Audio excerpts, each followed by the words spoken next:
El día del padre, mi hija me envió una caja de regalo que se suponía debía ser una sorpresa, pero mi esposa la miró y susurró: «No la abras».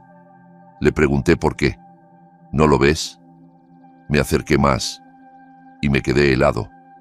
10 minutos después, llegó la policía. No vas a creer lo que había en la caja.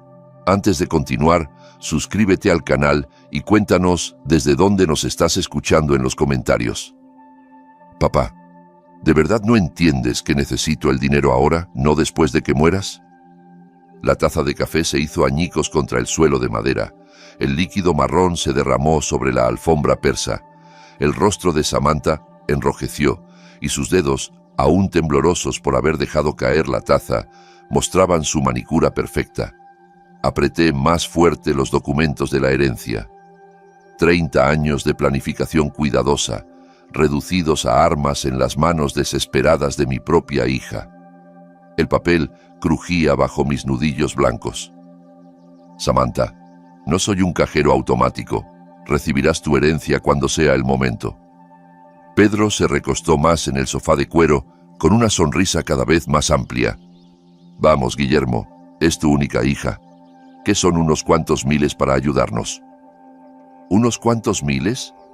El mes pasado fueron tus deudas de apuestas. Antes de eso, las compras de Samantha. Las peticiones nunca paran, solo se vuelven más descaradas. Me levanté lentamente. Las articulaciones de mis 66 años protestaron con cada movimiento. He estado ayudándolos durante 3 años. Mi fondo de retiro no es su banco personal. Jessica apareció en la puerta, con un trapo de cocina torcido entre las manos. Por favor, todos cálmense. Podemos hablar de esto con calma. ¿Con calma? Samantha se giró hacia su madre como una tormenta. Él está sentado sobre cientos de miles mientras nosotros nos ahogamos en deudas. Deudas que tú creaste, dije con voz baja. Deudas que nacieron de tus decisiones. El retrato familiar en la repisa estaba volteado hacia abajo. ¿Se había caído durante el berrinche de Samantha o alguien lo había girado a propósito? El marco plateado reflejaba la luz del techo como un espejo, mostrando solo un brillo vacío. Pedro se inclinó hacia adelante, con los codos sobre las rodillas. Mira, viejo, no estás rejuveneciendo. ¿Por qué no disfrutar tu dinero mientras vives, para ver cómo se valora en vida? ¿Viejo? El desprecio en su tono me supo amargo, viniendo de alguien que jamás sostuvo un trabajo estable, que vivía de las tarjetas de crédito de mi hija y de mi ocasional generosidad. Yo trabajé 43 años por ese dinero. Cada palabra salía más dura que la anterior. 43 años de jornadas de 12 horas, cenas perdidas, vacaciones canceladas. Para que tú tuvieras una infancia cómoda, Samantha. Para que tu madre y yo pudiéramos jubilarnos con dignidad. ¿Dignidad? Samantha se rió con desprecio. ¿Qué tiene de digno acaparar dinero mientras tu hija sufre? ¿Sufres? Miré su bolso de diseñador, sus reflejos recién hechos, sus joyas costosas, las zapatillas nuevas de Pedro. Tu sufrimiento se ve bastante cómodo. Tu sufrimiento es autoinfligido. Las palabras salieron sin filtro, demasiado tarde para contenerlas. Cada crisis, cada emergencia, cada súplica desesperada por dinero, las provocaste tú. El silencio se tensó como una cuerda de piano. Jessica entró completamente en la sala, pálida. Guillermo, susurró. Tal vez deberíamos... ¿Deberíamos qué? La voz de Samantha se quebró como vidrio al romperse. ¿Seguir permitiendo tu egoísmo? ¿Seguir fingiendo que eres un padre amoroso y no un tacaño avaro? Las acusaciones dolían como golpes físicos. Avaro, egoísta, falto de amor. 43 años de sacrificio. Y esta era mi recompensa. Pedro se puso de pie. Su expresión se tornó más oscura. ¿Sabes lo que creo, Guillermo? Que disfrutas vernos sufrir. Te hace sentir poderoso, ¿no? Váyanse. Las palabras salieron de lo más profundo de mi pecho. Los dos. fuera de mi casa. ¿Tu casa? Los ojos de Samantha brillaron con amenaza. Esta casa que mamá también ayudó a pagar. Esta casa donde yo crecí. No puedes echar a tu propia hija. Observa, pero no se movían, ni Pedro ni ella. Se quedaron allí, como depredadores que huelen el miedo, esperando a que retrocediera, esperando la disculpa de siempre, la negociación de siempre, el cheque de siempre para comprar una paz temporal. No esta vez. Caminé hacia la puerta principal y la abrí. El aire fresco de la tarde entró de golpe, trayendo el aroma del jazmín y el lejano murmullo de risas de vecinos. Familias normales, teniendo conversaciones normales. ¿Hace cuánto nos reíamos juntos? Samantha, dije sin darme vuelta, lleva a tu esposo y lárguense. No regresen hasta que estén listos para tener una conversación respetuosa sobre sus problemas financieros y soluciones que no involucren mi billetera. Te vas a arrepentir, siseó agarrando su bolso.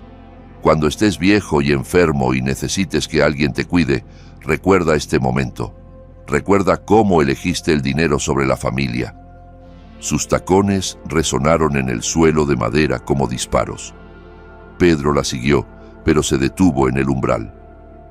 Esto no termina aquí, viejo, murmuró. La familia no abandona a la familia.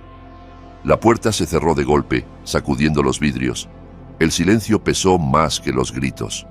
Quedé paralizado frente a la puerta, aún sujetando la manija de bronce.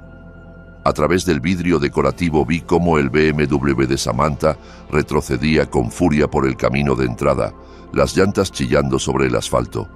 Jessica se acercó con pasos suaves detrás de mí. Guillermo, me giré lentamente.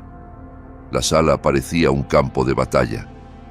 Manchas de café oscurecían la alfombra persa que habíamos comprado para nuestro 20º aniversario. Los documentos de herencia yacían esparcidos en el suelo como hojas caídas. El retrato familiar caído reflejaba la luz de la lámpara, con su marco plateado brillando con sarcasmo. 43 años, susurré, más para mí que para ella. ¿Qué?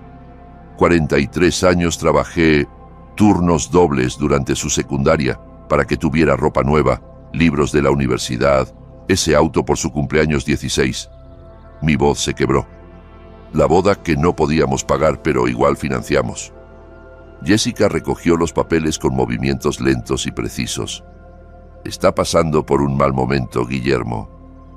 El problema con el juego es su decisión. Las palabras salieron más duras de lo que pretendía. Cada visita al casino, cada apuesta en línea, cada mentira sobre en qué se fue el dinero. Decisiones de ella. Caminé hacia la repisa y enderecé el retrato familiar. La pequeña Samantha de 5 años me sonreía con dientes separados, sentada sobre mis hombros en la feria del condado. ¿Cuándo esa niña alegre se convirtió en esta desconocida manipuladora que exigía mis ahorros de toda la vida? ¿Te acuerdas cuando quería esa casa de muñecas para Navidad? Pregunté tocando el vidrio. La de la juguetería cara del centro. Trabajé turnos dobles durante 2 meses para poder comprarla. El silencio de Jessica fue suficiente. Ambos recordábamos, como también recordábamos las clases de ballet, los campamentos de verano, los zapatos de marca, porque sus amigas también los tenían. Cada sacrificio hecho con gusto, por la felicidad de nuestra hija. Y ahora me lanzaba tazas de café porque no le daba mi fondo de retiro. Ella no te lanzó la taza, Guillermo, dijo Jessica. La tiró al suelo. Pero esa distinción no significaba nada. La violencia era la misma, ya fuese contra mí o contra mis cosas. El desprecio era idéntico. Me agaché y recogí uno de los documentos de herencia. El lenguaje legal se me nublaba frente a los ojos, aunque conocía cada cláusula de memoria. Años de planificación meticulosa, inversiones conservadoras, gratificaciones postergadas, todo con un único propósito: asegurar el bienestar financiero de Samantha después de que ya no estuviéramos. «Es Pedro», dijo Jessica en voz baja. «Él le mete esas ideas en la cabeza, que les debemos todo». «Pedro no creó su codicia», respondí con la mirada fija en el retrato. Solo le dio permiso para mostrarla. La verdad colgó en el aire como un peso muerto. Nuestra hija se había transformado en alguien que apenas reconocíamos, y lo habíamos permitido al ceder siempre, al firmar cada cheque, al suavizar cada crisis con dinero. Mi celular vibró. Un mensaje de un número desconocido, pero la forma de escribir era inconfundible. Papá, espero que estés feliz. Los niños necesitan abrigos de invierno y útiles escolares, pero aparentemente tu precioso dinero es más importante que tus nietos. No esperes verlos pronto. Nietos. El arma definitiva en el arsenal de Samantha. Emma y Joaquín, 8 y 6 años. Inocentes víctimas de la guerra que su madre había declarado contra mi billetera. Sabía exactamente dónde golpear para causar el máximo daño. Le mostré el mensaje a Jessica. Su rostro se descompuso. ¿De verdad haría algo así?, susurró. ¿Nos los va a quitar?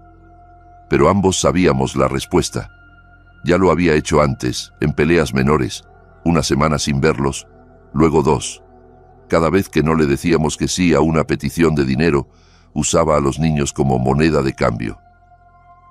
Guillermo, tal vez deberíamos reconsiderar, murmuró Jessica. No, dije con una firmeza que sonó como un disparo. No más. No voy a ser rehén de amenazas sobre nuestros nietos. No voy a enseñarles a Emma y Joaquín que el amor se compra, que la familia se negocia. Jessica retrocedió ante la dureza de mi tono. En casi 40 años de matrimonio, pocas veces me había escuchado hablar así. Ni siquiera en nuestras peores discusiones, pero algo se había roto esa noche. Algo fundamental. Sobre Samantha. Sobre nuestra relación. Sobre el futuro que imaginábamos como familia. La ilusión del sacrificio por amor se había hecho pedazos tan violentamente como aquella taza de café. El celular volvió a vibrar. 6 días después estaba sentado en el porche con el periódico dominical, intentando recuperar la rutina de las mañanas del Día del Padre. El café en mi taza se había enfriado, pero seguía sosteniéndola. Observaba a los vecinos salir de sus casas. Los Gutiérrez cargaban su camioneta para lo que parecía un paseo familiar. Los Ramírez trabajaban en su jardín. Sus risas se oían a lo lejos. Jessica se movía en la cocina. El tintineo de los platos llegaba por la ventana abierta. Habíamos pasado la semana esquivando el tema de Samantha, girando alrededor de su ausencia como quien rodea un abismo. Ninguno de los dos había recibido llamadas, ni mensajes, ni súbitas visitas reclamando reconciliación o efectivo. El silencio era extraño. En 3 años de crisis financieras, Samantha jamás había pasado tanto tiempo sin contactar. Usualmente, al tercer día, ya había llamadas entre lágrimas y súplicas más pequeñas, tanteando el terreno para el siguiente gran pedido de dinero. Pero esta vez era distinto. El silencio se sentía deliberado, como el susurro antes de la tormenta. Parte de mí sentía alivio, otra, preocupación. El rugido de un camión rompió mis pensamientos. Levanté la vista y vi una camioneta color café de mensajería deteniéndose frente a nuestra casa. Raro. No esperábamos nada, y los domingos no eran comunes para entregas, salvo si alguien había pagado extra. El conductor bajó, consultó su aparato y sacó una caja mediana de la parte trasera. Avanzó con la eficiencia de quien trabaja horas extra en días festivos. ¿Guillermo Carrasco? Ese soy yo. Feliz Día del Padre, dijo, ofreciéndome el paquete y su escáner para firmar. Alguien lo aprecia mucho. Pagaron entrega dominical. Firmé con una mezcla de curiosidad y desconfianza. En la etiqueta no había remitente, solo los datos de envío. La caja era del tamaño de una de zapatos, pero más liviana, apenas pesaba. ¿Quién te manda algo un domingo?, preguntó Jessica desde la puerta de la cocina, secándose las manos con un paño. Ni idea. Llevé la caja al interior y la dejé sobre la mesa de centro, justo donde, 6 días atrás, habían volado los documentos de la herencia. Sin remitente, Jessica se acercó, observando con su usual atención meticulosa. Había pasado demasiados años escuchando en las noticias sobre fraudes por correspondencia, paquetes bomba y demás.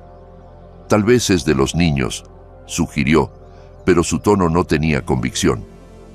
Emma había preguntado por el Día del Padre la última vez que los vimos, antes de que Samantha los convirtiera en rehenes, antes de las amenazas y los ultimátums. Puede ser, respondí, aunque algo no cuadraba.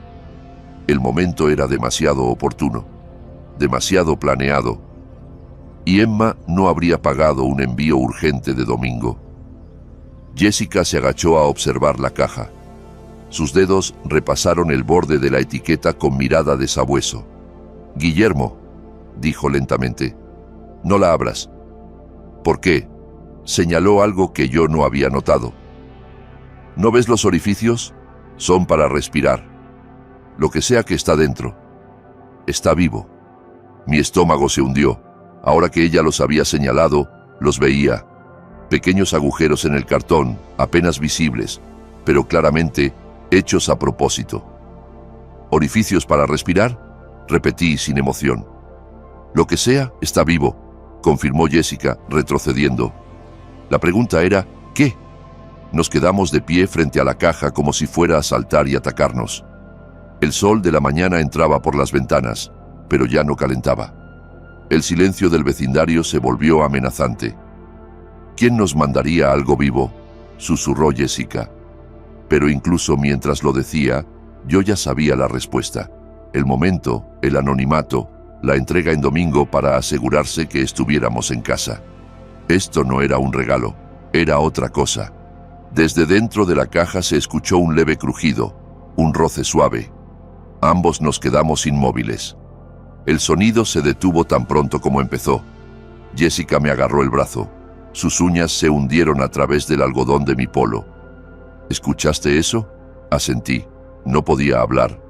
Lo que fuera que estaba ahí dentro estaba muy vivo y despertando. Luego vino otro sonido, más claro, un siseo, apenas audible, pero inconfundible. Volvimos a congelarnos. El ruido paró, silencio absoluto. Luego regresó el siseo, más largo. Ese silbido me heló la sangre. Jessica me aferraba el brazo con fuerza. «Guillermo», susurró, apenas respirando. «Llama a alguien». «Ya». Mis manos temblaban cuando saqué el celular. Los dedos apenas respondían. Marqué el número de emergencia y cuando contestaron, las palabras salieron a borbotones. «Tenemos un paquete sospechoso. Hay algo vivo adentro. Fue entregado esta mañana. No hay remitente y está haciendo ruidos». «Señor, ¿puede describir los sonidos?» «Siseos», dije, con la garganta cerrada. Como... No pude terminar. Como una serpiente. La idea me parecía demasiado peligrosa incluso para nombrarla.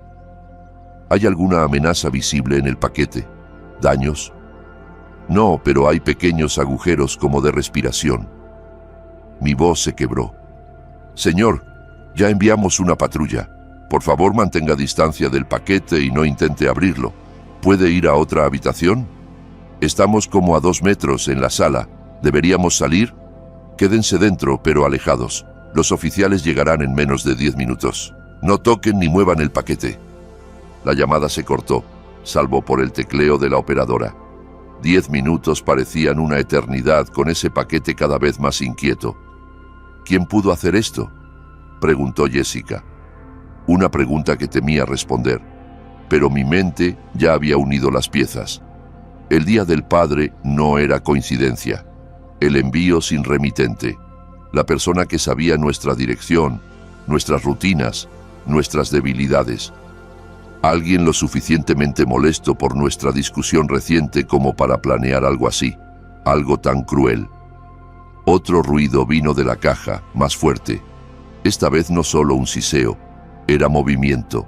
Algo se reacomodaba dentro del cartón. Jessica susurró. La pelea. Aquella noche se fue tan enojada. No necesitaba decir su nombre. Ambos pensábamos en ella, Samantha, nuestra propia hija. Pero esto no es enojo, dije, mirando la caja como si pudiera explotar. Es venganza. El sonido de puertas de patrullas cerrándose de golpe nos sobresaltó a ambos. A través del ventanal frontal vi una patrulla policial estacionarse en nuestra entrada.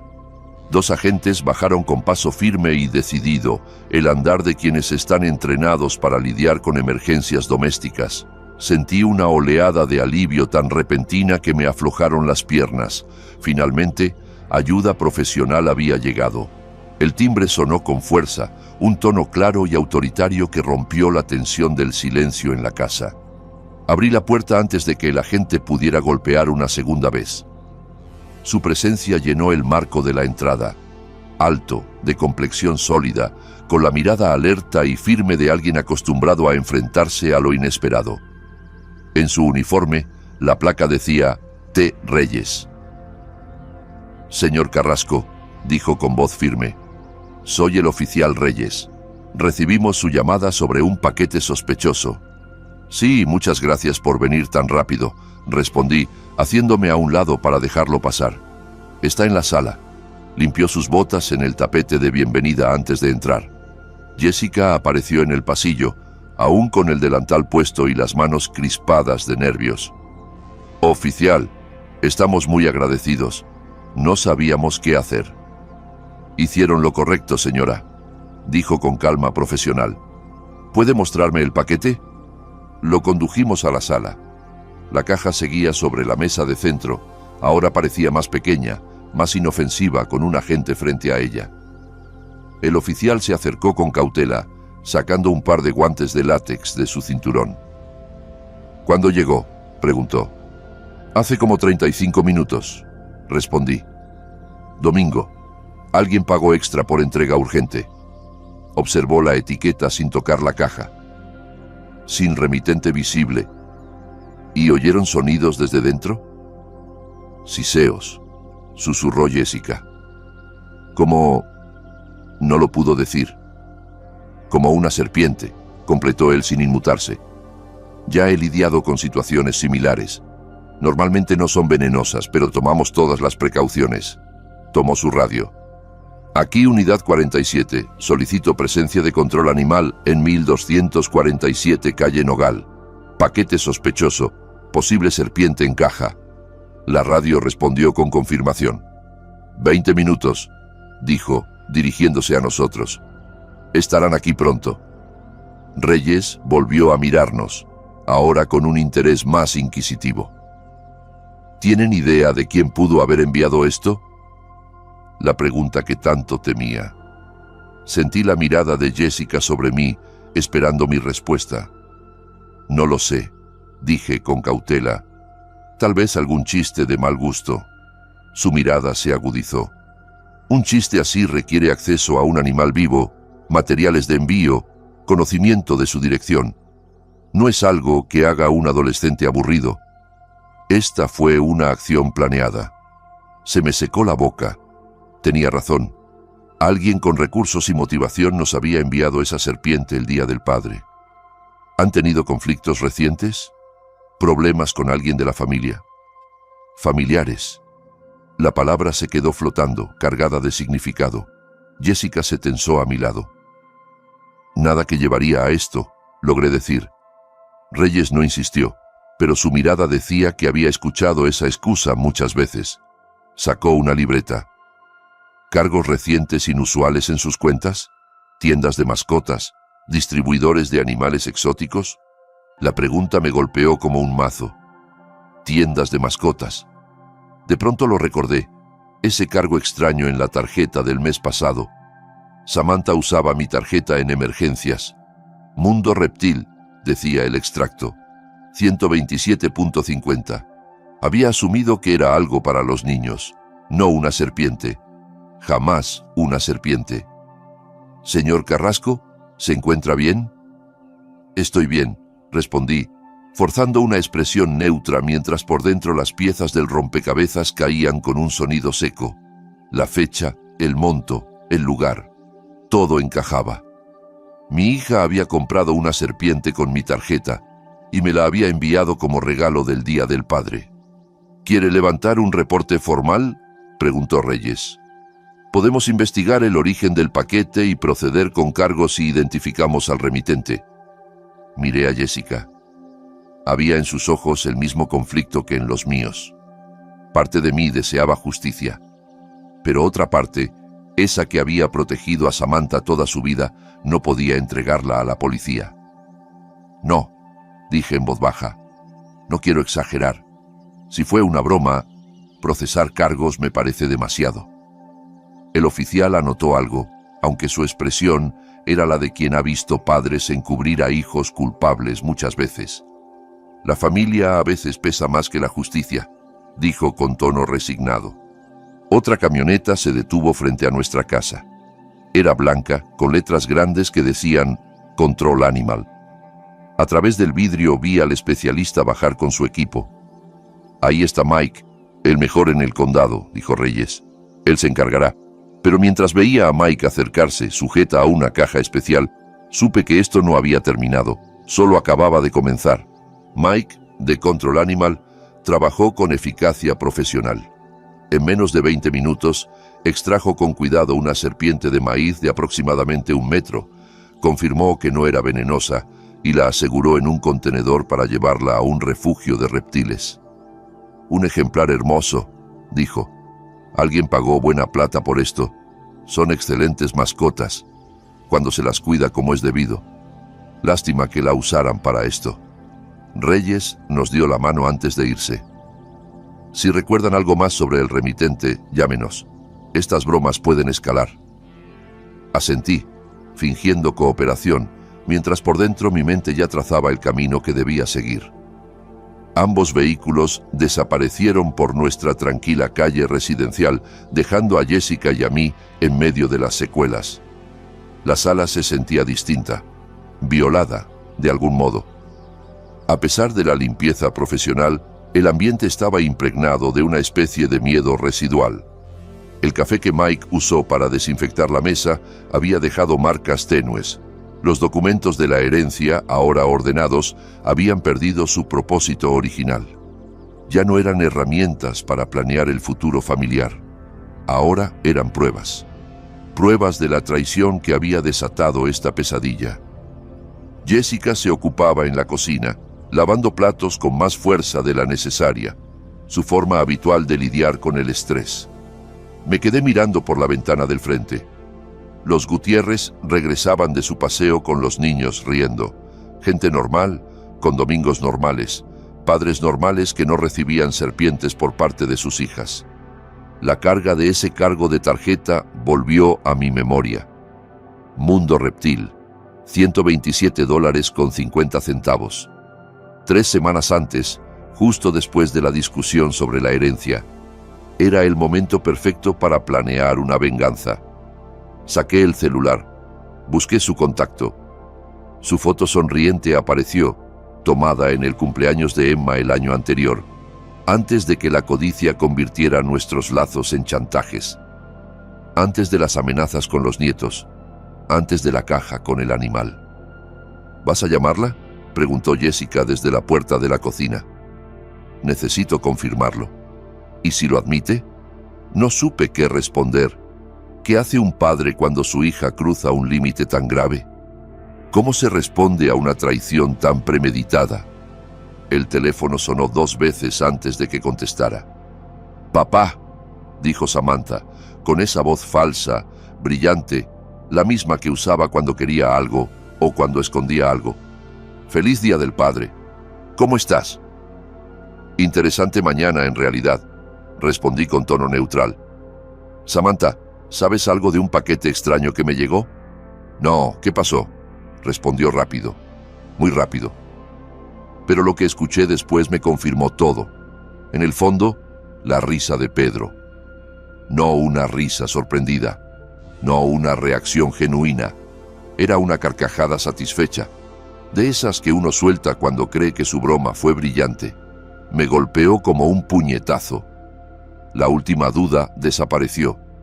Mi hija me había mandado una serpiente, y su esposo lo encontraba gracioso. Solo un malentendido con una entrega, dije, luchando por mantener la voz firme. Nada importante. Te dejo. ¿Seguro que estás bien? Suenas raro. Raro. Acababa de descubrir que mi hija intentó aterrorizarme con un reptil vivo y ella pensaba que yo sonaba extraño. Todo bien, Samantha. Disfruta tu domingo. Corté antes de que pudiera decir más, antes de que mi compostura se rompiera del todo. El celular temblaba en mi mano. Jessica apareció a mi lado, leyendo mi expresión con la intuición que solo da casi 4 décadas de matrimonio. ¿Escuchaste algo? Pedro se rió, dije, sin emoción. Cuando le pregunté por el paquete, se rió como si fuera el mejor chiste del mundo. Ella me tomó del brazo. Una presencia firme, estable, en medio de este huracán emocional. ¿Qué vas a hacer? Miré el teléfono. Luego giré hacia el despacho. Allí estaba la computadora, con acceso a cuentas bancarias, tarjetas y todo lo que había sostenido financieramente a Samantha durante 3 años. Voy a enseñarle lo que significa la palabra consecuencias. Muy bien. Continuamos con la parte 4, respetando los párrafos largos, la estructura narrativa original y manteniendo la adaptación al contexto latinoamericano. Seguimos justo después de que Guillermo decide tomar acción desde su despacho. A las 7 en punto de la noche, estaba sentado en mi oficina, con la puerta cerrada y la computadora encendida, su zumbido suave acompañando la quietud de la casa. Pasé la tarde pensando, caminando por el vecindario, repasando mentalmente 3 décadas de decisiones financieras que nos habían traído hasta este punto. El enojo que había sentido esa mañana se había enfriado en algo más firme y decidido, determinación. Sobre el escritorio había una carpeta de cuero que contenía el historial completo de mi generosidad paternal. Estados de cuenta con transferencias mensuales para pagar el alquiler de Samantha, facturas de tarjetas que yo había saldado sin chistar, recibos de seguros, pagos de su automóvil, préstamos de emergencia que nunca fueron devueltos, 30 años de ayuda disfrazada de amor, cuando en realidad era dependencia sostenida por culpa. La pantalla de la computadora iluminaba mi rostro mientras ingresaba al portal bancario. Mis dedos tecleaban con seguridad las contraseñas que nunca compartí con Samantha, aunque ella encontró formas de usar mis fondos igual. Empecé con la tarjeta de crédito, la misma en la que apareció el cargo de Mundo Reptil. Samantha figuraba como usuaria autorizada. Le había dado ese privilegio cuando estaba en la universidad para emergencias. Emergencias que se multiplicaron hasta convertirse en su modo de vida. Hice clic en Administrar usuarios. El sistema me pidió preguntas de seguridad, el apellido de soltera de mi madre, la calle donde crecí. Las respuestas salieron sin esfuerzo, como si el pasado mismo me diera permiso para lo que estaba a punto de hacer. ¿Eliminar usuario autorizado?, preguntaba la pantalla en letras azules. El cursor quedó flotando sobre confirmar unos 10 segundos. No por duda, sino porque estaba entendiendo la magnitud del cambio que estaba por aplicar. 30 años de permitir abusos. Suficiente. Hice clic. Acceso revocado. Los cambios se aplicarán en 1 hora hábil. Seguí con el cambio de claves. Samantha, de alguna forma, se había aprendido mi NIP. Tal vez espiando mientras yo realizaba alguna transacción de rescate. Elegí una nueva clave. El año en que Jessica y yo nos casamos. Un número que representaba nuestra unión y que para Samantha no significaría nada. Luego vinieron los pagos automáticos, transferencias mensuales a su cuenta corriente, el débito de su seguro de auto, la membresía de su gimnasio, que según ella era vital para su salud mental. Cada cancelación requería confirmación. Cada clic era un paso hacia la libertad. Ya no temblaban mis manos. No había titubeo.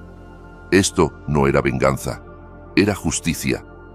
Era una lección que debía haber dado muchos años atrás.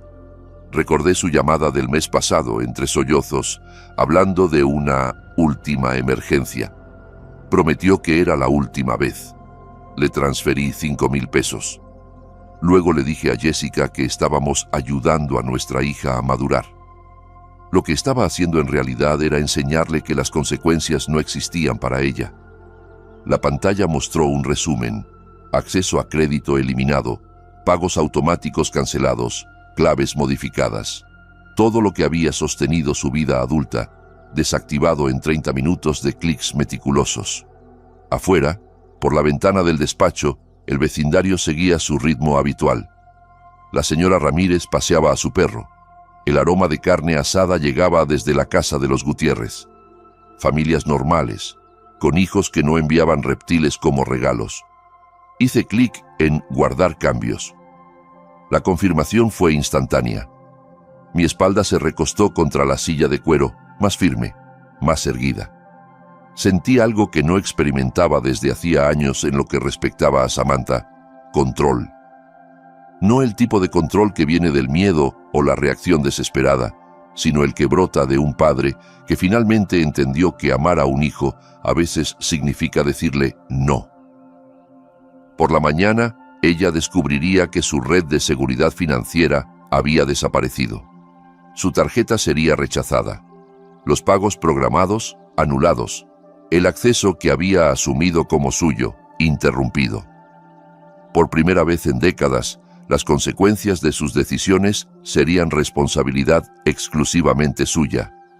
El teléfono permanecía mudo sobre mi escritorio, pero sabía que no tardaría en sonar. Y no falló. La mañana siguiente comenzó con una calma inusual. Desayunamos juntos en silencio, el sol entrando suavemente por la ventana donde Jessica cultiva sus hierbas. El café sabía especialmente bien. No había ansiedad por llamadas ni sobresaltos por notificaciones de transferencias urgentes. A las 8:15 en punto, sonó el teléfono. En la pantalla, Samantha. Dejé que timbrara 3 veces. Usé esos segundos para respirar, para prepararme, para no permitir que su voz me arrastrara de nuevo. Buenos días, Samantha. Papá, ¿qué hiciste? Mi tarjeta no funciona. Fui a comprar víveres y fue rechazada. El seguro del auto rebotó. ¿Qué está pasando? Tomé un sorbo de café antes de responder. Samantha, sé que tú me enviaste ese regalo de Día del Padre. El silencio fue inmediato. Y luego, como una descarga, su voz cambió de pánico a furia. «¿Estás loco? ¿Cómo puedes hacerme esto? Me tendiste una trampa». «¿Una trampa?». No dijo «¿De qué estás hablando?», ni fingió no entender. Simplemente me acusó de arruinarle la jugada. Su reacción lo confirmó todo. «No hice nada», respondí con calma. «Solo dejé de pagar por tus irresponsabilidades». «Esto es demencial. No puedes cortarme así, sin aviso. Tengo deudas, obligaciones, responsabilidades». «¿Responsabilidades?», repetí, dejando que la palabra flotara. «Como la responsabilidad de tratar a tus padres con respeto. Como la responsabilidad de manejar tus finanzas sin depender de las mías». Jessica detuvo su rutina de la mañana. Observaba mi rostro con atención, pero yo estaba sereno, más centrado de lo que había estado en años. «Papá, por favor, no entiendes. Pedro y yo estamos en un momento muy difícil. El alquiler, el auto, el mismo auto cuyo seguro he pagado por 2 años. El mismo departamento que pago cada mes. Tal vez ya es hora de que comprendas lo que es la verdadera responsabilidad financiera». «Muy bien, si quieres jugar así». Su tono cambió de súplica a amenaza. «No esperes ver a tus nietos. Emma y Joaquín ni siquiera van a recordarte cuando todo esto termine». «Samantha», la interrumpí con firmeza. Esas amenazas dejaron de funcionar ayer. Silencio. Solo su respiración agitada del otro lado. Podía imaginarla buscando cuál de sus tácticas usar a continuación. «No puedo creer que me estés haciendo esto», dijo con esa voz de víctima que tantas veces me había hecho sacar la chequera. «Soy tu hija. Estoy luchando, y tú me castigas por algo que ni siquiera hice». «Tu lucha no es mi responsabilidad», le respondí. «Tus elecciones te llevaron a esta situación. Tú enviaste esa caja. Tú decidiste manipularnos, y ahora tú vivirás las consecuencias. Estás exagerando. Solo fue una pequeña broma. Una pequeña broma. Ahí estaba. No una confesión, pero sí una admisión. Ella y Pedro me habían enviado una serpiente como un chiste, y aún esperaban que siguiera pagando sus cuentas. Una broma con un animal vivo no es pequeña, Samantha, y un padre que deja de pagar tras 30 años de abusos no está perdiendo la cabeza, está recuperando la cordura. Su voz se tornó fría. Esto no se acaba aquí, viejo. ¿Crees que puedes controlarme cortando el dinero? Ya veremos. Cortó sin despedirse. Puse el celular con suavidad sobre la mesa y miré a Jessica. Sus ojos, más que preocupados, reflejaban admiración. El sol seguía entrando por la ventana, tibio, tranquilo. «Va a venir», dijo ella. «Sí», respondí. «Probablemente con Pedro. Querrán continuar esta conversación en persona». «¿Estás listo para eso?» Y por primera vez en mucho tiempo, mi respuesta fue clara. «Sí, creo que sí». El sonido de un motor acelerado entrando en nuestra entrada rompió la calma matutina como una bofetada. Las llantas chirriaron al detenerse bruscamente, seguidas por el portazo doble de un automóvil. Jessica y yo nos miramos. No necesitábamos ver quién era. Lo sabíamos. Pasos pesados se escucharon avanzar hacia nuestra puerta con una urgencia que solo tenía una explicación: furia. El timbre sonó una vez, fuerte, cortante. Antes de que pudiera levantarme volvió a sonar, impaciente, exigente, seguido de golpes. Golpes como si fuera su casa. Me puse de pie despacio, con una calma extraña que no se sentía forzada, sino legítima. Ya no temía, ya no dudaba. «Quédate aquí», le dije a Jessica. «No», respondió con firmeza, algo en su voz más fuerte que nunca. «Estamos en esto juntos». Los golpes seguían. Caminé hasta la puerta con paso firme.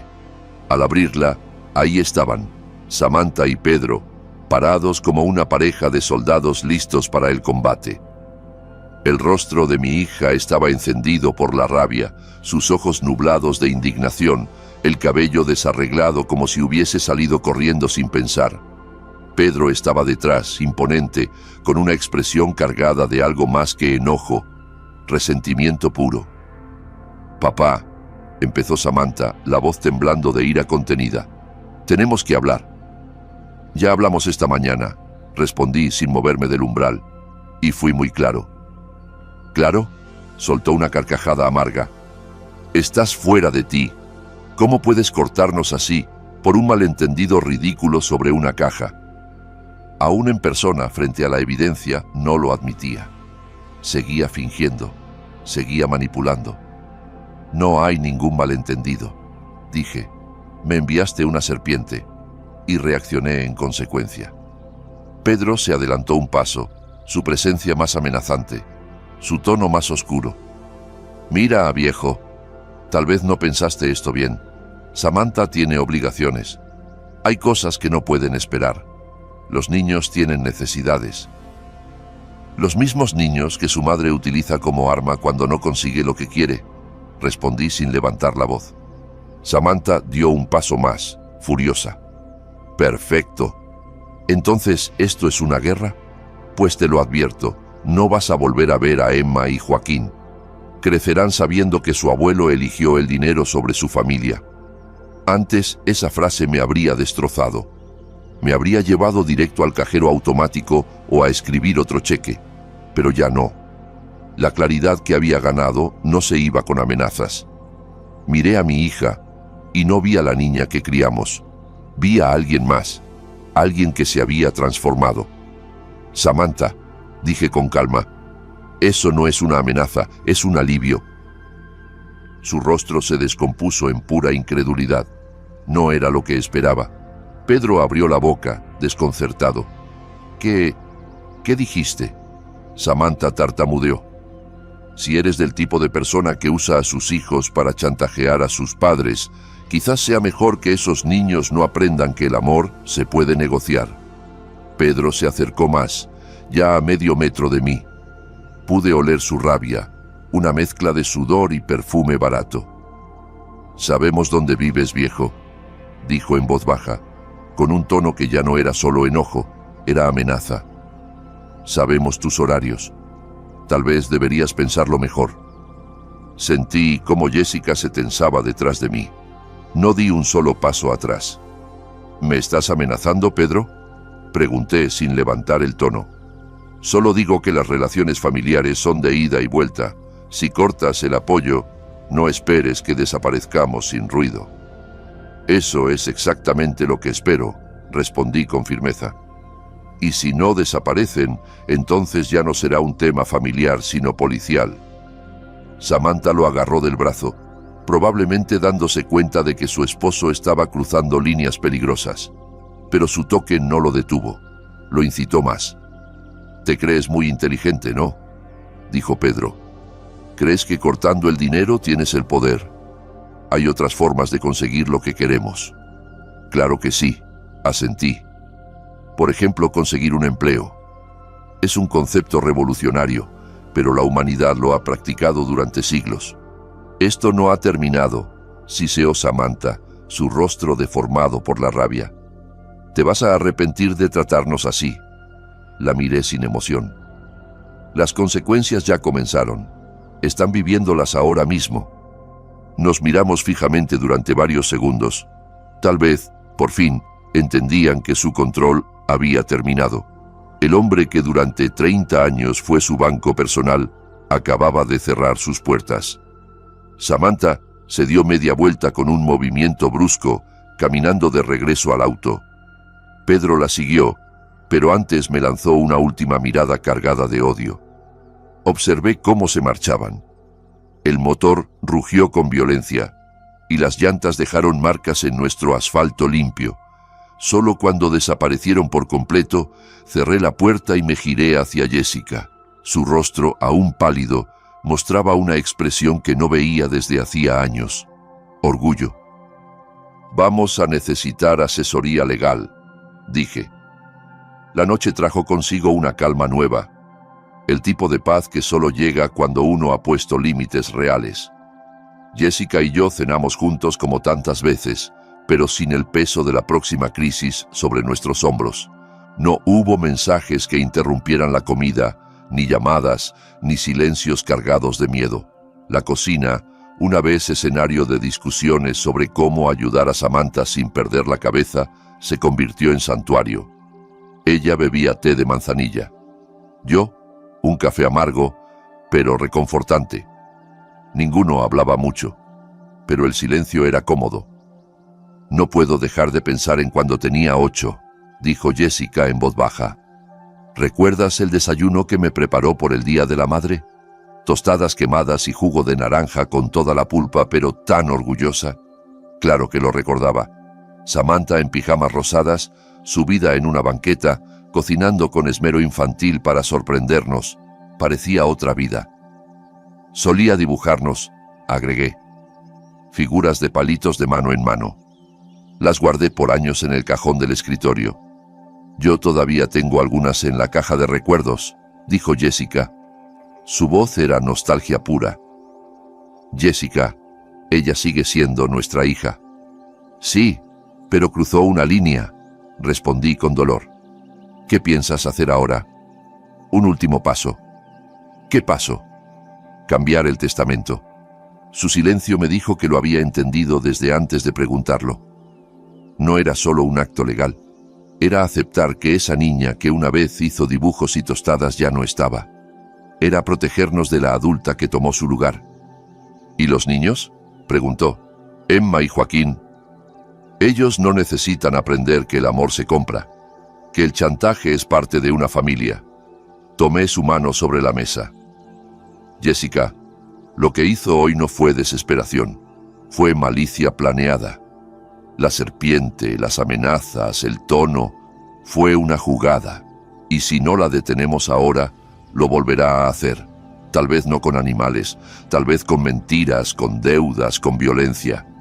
Pero lo hará». Jessica apretó mi mano.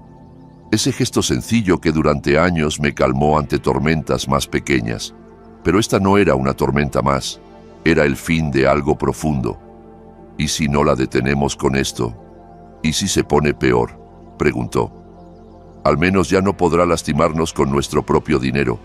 Mañana llamaré a la abogada, Margaret Summers. Ella ha manejado nuestras cosas legales por años. Sabrá cómo blindar todo. Jessica asintió, aceptando lo inevitable, incluso mientras su corazón de madre lloraba por la hija que había perdido. ¿Y si se entera? Lo hará. Pero para entonces, la ley nos protegerá. Su enojo no nos alcanzará. Llevé las tazas vacías al fregadero. Detrás de mí, escuché su suspiro. Número de desacuerdo, de duelo. Mañana daría ese último paso. Hoy, abrazaría a mi esposa y la dejaría llorar a la familia que creíamos tener. La oficina de Margaret Summers ocupaba el tercer piso de un edificio sobrio en el centro de la ciudad, con paredes cubiertas de estanterías repletas de códigos civiles, volúmenes de jurisprudencia y carpetas cuidadosamente ordenadas. Era el tipo de lugar donde se resolvían las cosas con seriedad, donde se protegían patrimonios y se cerraban ciclos familiares sin dramatismo, pero con determinación. Me senté frente a su escritorio de madera oscura con una carpeta manila entre las manos. Dentro estaban los documentos que durante años había acumulado como prueba tácita de amor, pero que ahora se habían transformado en evidencia de abuso. Margaret me recibió con su habitual cortesía profesional, con esa mezcla de calidez y firmeza que la había convertido en nuestra asesora de confianza por más de 15 años. «Guillermo», dijo mientras se ponía sus gafas de lectura, «cuando me llamaste esta mañana, dijiste que necesitabas protección legal integral. Cuéntame qué pasó». Y entonces hablé. Con voz pausada le relaté la discusión sobre la herencia, el paquete con la serpiente, la cancelación de tarjetas, la visita amenazante. Margaret escuchaba en silencio, tomando notas precisas, sin interrumpirme, aunque su ceño se fruncía cada vez más a medida que los detalles se volvían más turbios. Cuando terminé, se recostó en su silla con gravedad.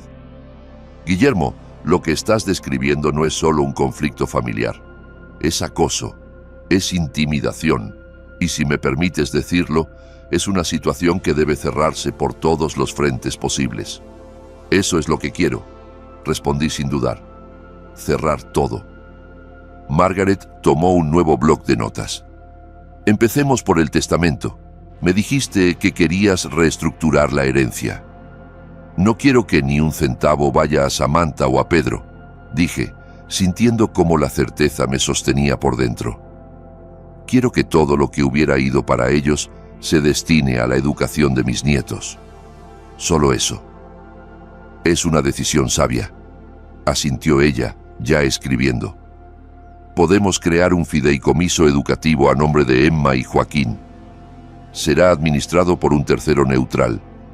Solo se liberarán fondos para necesidades estrictamente educativas, matrícula, libros, materiales escolares. Nada de acceso por parte de los padres». Me explicó que un fiduciario controlaría cada desembolso y que cualquier intento de manipulación quedaría sin efecto. Samantha no podría tocar ese dinero, no podría usar a los niños como puente para acceder a fondos. Luego pasamos a lo más delicado, la orden de restricción. Margaret comenzó a tomar nota formal de cada incidente, la amenaza en la puerta, el lenguaje usado por Pedro, la escalada que había culminado en intimidación directa con testigos y pruebas. «Lo de la serpiente es especialmente preocupante», comentó mientras escribía con rapidez. «Enviar un animal vivo con intención de asustar no solo es cruel, es premeditación. Los tribunales lo toman muy en serio». «¿Cuánto tiempo tardará este proceso?», pregunté. «El cambio en el testamento puede quedar listo esta semana. La orden de restricción, hoy mismo. Una vez que la firme el juez, oficiales del juzgado entregarán los documentos a Samantha y a Pedro personalmente. Desde ese momento, cualquier intento de contacto se vuelve un delito. No más amenazas, no más visitas, no más juegos emocionales. Sentí como si algo se aflojara en mi pecho. Un nudo de años. Un peso que ni siquiera sabía que estaba cargando. «Hay algo más», dijo Margaret con tono firme. «Te recomiendo que a partir de ahora documentes absolutamente todo.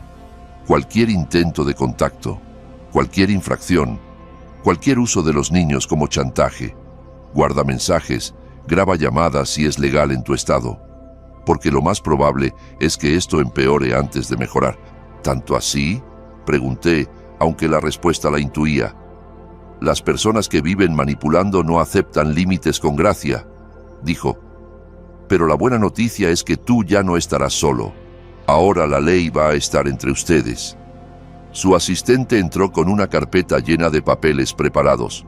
Firmé cada uno con una calma que no recordaba tener desde hacía mucho. Con cada rúbrica sellaba una etapa, cerraba una puerta.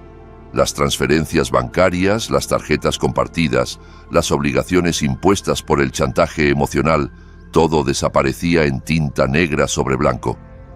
El fideicomiso para Emma y Joaquín era más que una estructura legal. Era la forma de asegurar que, al menos, la siguiente generación tuviera una oportunidad real, alejada del veneno emocional con el que su madre había intoxicado nuestra relación. «Para el final del día, la orden estará firmada», dijo Margaret. «Mañana temprano, Samantha y Pedro estarán legalmente notificados. Cualquier cosa que hagan después de eso, ya no es problema tuyo. Es de la policía». Salí de la oficina con la carpeta bajo el brazo. Fuera, el mundo seguía girando con la misma normalidad de siempre. Autos detenidos en semáforos, personas tomando café, vendedores de flores en la plaza. Pero yo ya no era el mismo. Por primera vez en décadas, la protección que buscaba no era para mi hija, sino para mí y para Jessica. Y la tenía. La ley estaba de nuestro lado. Margaret me llamó 2 días después. «Guillermo, ya está hecho. Ambos fueron notificados hoy a las 2:15 de la tarde. Orden de restricción y copia de la nueva estructura del testamento. Están legalmente informados». Asentí con un suspiro. «Gracias, Margaret». Corté la llamada y me quedé sentado frente a la ventana, mirando la vida pasar en el vecindario. La señora Ramírez plantaba flores de temporada en su jardín. Los hijos de los Gutiérrez pasaban en bicicleta, riendo. El tipo de paz que uno da por sentada hasta que la pierde por años. Jessica apareció en la puerta del estudio. ¿La recibieron? Sí, esta tarde. Todo terminó. Se sentó a mi lado, me tomó la mano. No hicimos falta de hablar sobre lo que vendría. Sabíamos que Samantha intentaría contactarnos, que tal vez buscaría rodear los límites legales. Pero esos límites estaban ahí, firmes, claros, y por primera vez, inviolables. Pensé en la niña que una vez me dibujó con crayones sosteniéndola de la mano. Pensé en la adolescente que pedía cosas con lágrimas. Y en la adulta que envió una serpiente como regalo de cumpleaños. La evolución fue lenta, pero no accidental. Durante años fui el colchón de sus errores. El que vendió su auto para pagarle deudas. El que creyó cada última vez. Pero esa caja de cartón, esa que llegó el día del padre, decía todo lo que Samantha sentía por mí. Que yo era solo un recurso, algo que podía usar, intimidar, doblegar, hasta que se rompiera. Pero no me rompí, y ahora no podía volver atrás. Pasaron 2 días en el tipo de tranquilidad que no había conocido en años. Jessica y yo retomamos nuestras rutinas sin interrupciones. Café por la mañana sin sobresaltos, caminatas por el vecindario sin revisar compulsivamente el celular, cenas donde no se mencionaban problemas financieros ni se abría paso la culpa. El silencio de Samantha, que antes habría sido un presagio, ahora era un descanso. Era como si la casa respirara distinto. No hubo mensajes, llamadas ni indirectas a través de familiares. Nada, solo paz. A media tarde del jueves, Margaret me llamó para confirmarlo. «Guillermo, ambos fueron notificados hoy a las 2:15, orden de restricción entregada, y también la documentación con las modificaciones al testamento. Ya está todo en marcha. Te felicito, has hecho lo correcto». Gracias, Margaret, dije, sintiendo cómo esas palabras cerraban un capítulo completo. Me quedé sentado largo rato después de colgar. Afuera, todo seguía igual. La señora Ramírez regaba su jardín. El pequeño Mateo de los Gutiérrez jugaba en la acera con su triciclo. La vida seguía en su curso simple, mientras la mía, por fin, había salido del túnel. Jessica apareció en el umbral de la puerta. ¿Ya está? Sí, asentí. Todo. Se sentó junto a mí y me tomó la mano con suavidad. No hablamos más. No hacía falta. Los dos sabíamos lo que significaba. No se trataba solo de documentos o firmas. Era el final de una etapa. Y a pesar del dolor, también era una liberación. Pensé en Samantha, claro que sí. En la niña que una vez corrió hacia mí en la playa con un helado derretido. En la adolescente que lloró por no entrar al equipo de porristas. En la joven que me pidió ayuda con su primer departamento. Pero esos recuerdos ahora eran fotografías en un álbum que uno mira con ternura, no con culpa. La mujer que nos envió una serpiente viva como mensaje no era esa niña. Era alguien más. Alguien que había cruzado un umbral que nunca pensamos que cruzaría. Y lo había hecho con premeditación, con frialdad, por dinero. Sabía que en algún momento se enteraría de todo, del fideicomiso educativo al que no tenía acceso, de que había quedado fuera del testamento, de que no podía acercarse a nosotros ni contactarnos sin consecuencias legales. Lo sabría y ardería de rabia, pero ya no podría usarla contra nosotros. La ley era ahora el muro que no podía escalar, y yo ya no era el padre que se doblaba ante sus gritos. Era un hombre que había decidido, finalmente, proteger su vejez, su matrimonio y su paz. Emma y Joaquín, pensé mucho en ellos también. No era justo, pero tampoco lo era permitirles crecer aprendiendo que manipular es amar, que uno da cariño solo si hay beneficios. El fideicomiso les permitiría estudiar, formarse, ir a la universidad si así lo querían, pero no sería un premio para sus padres, sería una apuesta por su futuro, una decisión pensada para proteger lo que sí valía la pena. ¿Tú crees que ella entienda lo que perdió?, preguntó Jessica en voz baja. La miré. No necesitaba respuesta. Lo entendía. Samantha lo entendería. Tal vez no hoy, tal vez no en semanas, pero lo sabría. Lo sentiría cuando su tarjeta siguiera rebotando, cuando nadie atendiera sus llamadas, cuando supiera que ya no podía acercarse a nosotros sin violar la ley, cuando descubriera que su nombre ya no figuraba en la herencia que tanto exigía. El vacío sería su espejo. Sí, respondí finalmente. Lo sabrá, y cuando lo haga, ya no tendrá forma de deshacerlo. Esa noche la pasamos en la cocina como tantas otras, pero sin el nudo permanente en el estómago. Hicimos pasta, pusimos música vieja, brindamos con una copa de vino, no por rencor, por renacimiento. Dormimos profundamente, sin sobresaltos, sin esperar el timbre a medianoche, sin revisar el teléfono bajo la almohada. Era como si la casa misma hubiese exhalado, como si por fin se hubiera quitado un peso de encima. A la mañana siguiente, desperté temprano. La luz se colaba por la persiana. Jessica aún dormía, serena. Preparé café y me senté junto a la ventana con el periódico. Era un nuevo día. El primero, en muchos años, donde no había que pensar en cómo salvar a alguien que no quería salvarse a sí mismo. Donde mi mayor preocupación era si haríamos lasaña o tacos para la cena. El celular seguía en silencio. Ya no me asustaba. Ya no esperaba disculpas falsas ni súplicas estratégicas. Y si llegaban, serían ignoradas o denunciadas. Pensé en todo lo que había hecho por Samantha. Lo volvería a hacer si pudiera volver atrás y saber que de verdad le sirvió. Pero no fue así. Cada peso que le di solo alimentó la máquina. Cada excusa, cada ayuda, cada cheque escrito con la esperanza de que esta vez sí, solo profundizó su dependencia y su frialdad. Y entonces entendí lo que nunca había querido aceptar. El amor no es solo dar, A veces es poner un límite, a veces es decir basta, a veces es cortar por completo para no morir en el intento. Ahora, finalmente, el ciclo había terminado. La vida, la verdadera, la que uno comparte con quienes valoran el respeto y el cariño, podía continuar, y nosotros lo haríamos, con nuestros años dorados protegidos, con nuestras decisiones respetadas, con la certeza de que hicimos lo correcto.